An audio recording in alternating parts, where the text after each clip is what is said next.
Hello bachcho, let's read the question. The question says mark the correct choice as 1. Both statement 1 and statement 2 are correct. 2.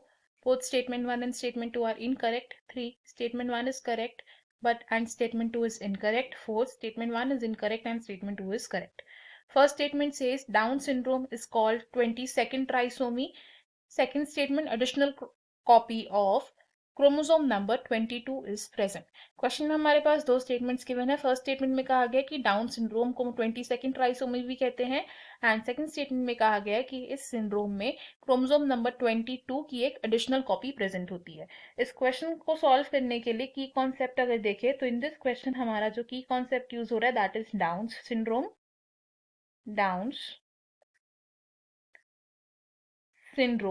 Down syndrome है chromosomal disorder और इस chromosomal disorder को पहली बारी किसने report किया था? It was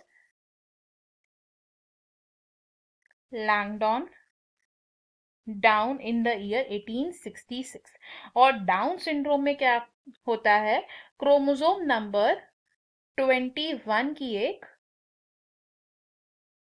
additional copy present होती है ह्यूमन बीइंग में।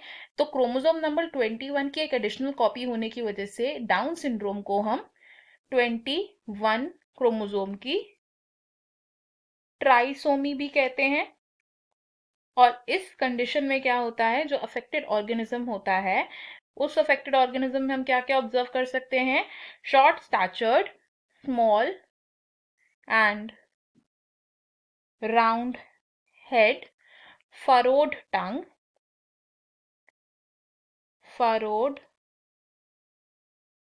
tongue and partially opened mouth, partially opened mouth with broad palm and down syndrome से अफेक्टेड जो इंडिविजुअल होता है उसमें रिटार्डेशन होती है फिजिकली एंड मेंटली। तो retardation is physical and mental.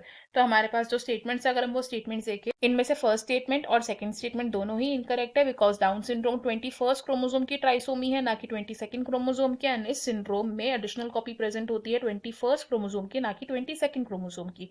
हमारे ऑप्शंस में से हमारा करेक्ट आंसर होगा यहाँ पर option 2 which says both statement 1 and statement 2 are incorrect. Option 1, option 3 and option 4 यहाँ पर इनकरेक्ट हो जाएंगे। I hope you have understood it well. Best of luck.